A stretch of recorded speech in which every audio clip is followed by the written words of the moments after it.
नमस्कार। आज हम भारत की रक्षा तकनीक की दुनिया में थोड़ा गहराई से उतर रहे हैं। देखिए, ब्रह्मोस की बात तो अक्सर होती है ना। हाँ, वो तो है। लेकिन हाल ही में एक और स्वदेशी सिस्टम, आकाश तीर एयर डिफेंस सिस्टम, ये काफी चर्चा में रहा है। हमारे पास एक न्यूज रिपोर्ट भी है जो इसके मतलब हाल के प्रदर्शन और आगे की योजनाओं पर कुछ रोशनी डालती है। अच्छा।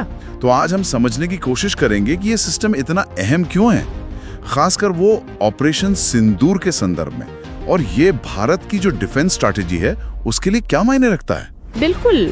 और हाँ, शुरुआत करते हैं उस वाक़े से। बड़ा दिलचस्प था कि कैसे इसने एक तुर्की ड्रोन को बड़ी आसानी से मार गिराया, जैसे कोई खिलौना हो। हाँ, वो खबर मैंने भी देखी थी। काफी प्रभावशाली प्रदर्शन था वो। तो पहले ऑपरेशन सिंदूर पे आते हैं। रिपोर्ट ये बताती है कि ये ऑपरेशन पाकिस्तान और पीओके में कुछ 9 आतंकी ठिकानों के खिलाफ हुआ था हाल ही में। जी।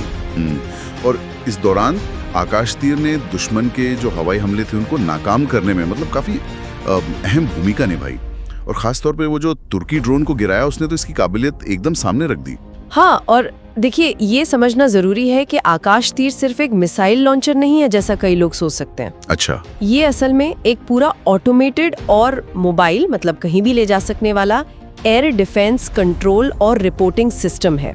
एक तरह का command centre. Okay, command centre. हाँ, इसकी खासियत ये है कि ये अलग अलग रडार, सेंसर और कम्युनिकेशन सिस्टम से जो जानकारी मिलती है उन सबको एक जगह लाता है, इंटीग्रेट करता है। तो मतलब एक तरह से ये सबका दिमाग है। बिल्कुल। इसका फायदा ये है कि दुश्मन के फाइटर जेट्स, ड्रोन या मिसाइल की आपको एक ज्यादा साफ और पूरी तस्वीर मिलती है, और इससे क्या होता है कि आपका रिएक्शन टाइम काफी कम हो जाता है। समझ गए।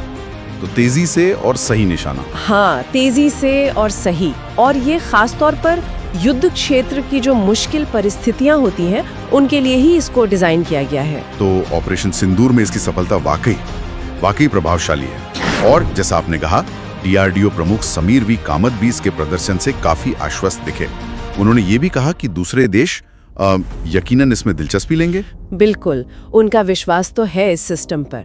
लेकिन यहाँ एक सवाल ये भी आता है कि जो ग्लोबल हथियार बाजार है उसमें तो पहले से ही कई बड़े खिलाड़ी हैं, है ना? सही बात है। तो आकाश तीर में ऐसा क्या खास है जो दूसरे देशों को अपनी तरफ खींच सकता है? शायद इसकी एक वजह इसकी कीमत और असर का जो संतुलन है वो हो, या फिर जैसा आपने कहा, मुश्किल हालात में इसका जो प्रदर्शन रहा है वो भी मायने रखता है। हाँ, ये एक बहुत अहम पहलू है। अच्छा, डीआरडीओ प्रमुख ने भविष्य के युद्धों का भी जिक्र किया। उन्होंने कहा कि वो परंपरागत हथियार और जो नई तकनीकें हैं जैसे ड्रोन, इलेक्ट्रॉनिक वॉरफेयर, इनका एक मिश्रण होंगे। हाँ, ये बात तो आजकल सभी कह रहे हैं। और उन्होंने जोर दिया, हमें दोनों के लिए तैयार रहना होगा। और देखिए, यहीं पर भारत की आत्मनिर्भरता यानी सेल्फ रिलायंस की बात आती है। डीआरडीओ प्रमुख खुद मानते हैं कि अभी 100% आत्मनिर्भरता थोड़ी दूर है। हाँ, उन्होंने ये कहा। लेकिन आकाश तीर जैसे सिस्टम ये दिखाते हैं कि भारत सही दिशा में और तेजी से आगे बढ़ रहा है। और सिर्फ यही नहीं, भविष्य की तकनीकों पर भी जोर है, जैसे वो advanced medium combat aircraft AMCA का जिक्र था रिपोर्ट में। हाँ, MCA, वो 5.5 जनरेशन का स्टेल्थ फाइटर। जी, उसका विकास इसी साल 2024 में शुरू हुआ है और लक्ष्य है कि 2035 तक इसे सेना में शामिल कर लिया जाए। और रिपोर्ट में ये भी था कि डीआरडीओ की एक इकाई है एरोनॉटिकल डेवलपमेंट एजेंसी, मतलब ADA। हाँ, ADA जो तेजस के लिए भी जानी जाती है। सही। तो वो AMCA के लिए AI powered pilot assistance, network based warfare capabilities और जो अंदरूनी हथियार रखने की व्यवस्था होती है, मतलब इंटरनल वेपन बे, इन चीजों पर काम कर रहे हैं। ये सारी बहुत एडवांस चीजें हैं।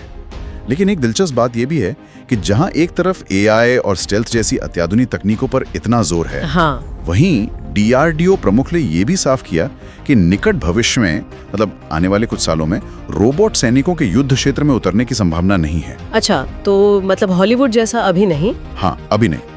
ये दिखाता है कि जो रणनीति है उसमें मानवीय सैनिक और नई तकनीक के बीच एक संतुलन बनाने की कोशिश है। तकनीक मदद करेगी लेकिन इंसान की जगह शायद ना ले पाए, कम से कम अभी तो नहीं। तो आज की इस पूरी बातचीत का निचोड़ क्या है, सार क्या निकलता है? मेरे ख्याल से आकाश तीर सिर्फ एक हथियार प्रणाली नहीं है। ये भारत की बढ़ती हुई स्वदेशी रक्षा क्षमता, उसकी तकनीकी आत्मनिर्भरता और शायद उसकी वैश्विक महत्वाकांक्षाओं का भी एक प्रतीक है। और ऑपरेशन सिंदूर में इसका प्रदर्शन वो शायद सिर्फ एक शुरुआत हो। तो मतलब ये सिर्फ एक सिस्टम नहीं, एक बड़ा संकेत है। बिल्कुल। और अगर हम इसे और बड़े दायरे में देखें, मतलब आकाश तीर की सफलता और AMCA जैसी जो महत्वाकांक्षी परियोजनाएं हैं उनको देखते हुए, तो ये सोचना लाजमी है कि रक्षा तकनीक के क्षेत्र में भारत का अगला बड़ा कदम क्या होगा। कौन सी ऐसी स्वदेशी तकनीक होगी जो आगे चलकर दुनिया का ध्यान अपनी ओर खींचेगी। ये सवाल वाकई सोचने वाला है और इसका जवाब शायद हमें भविष्य में ही मिलेगा।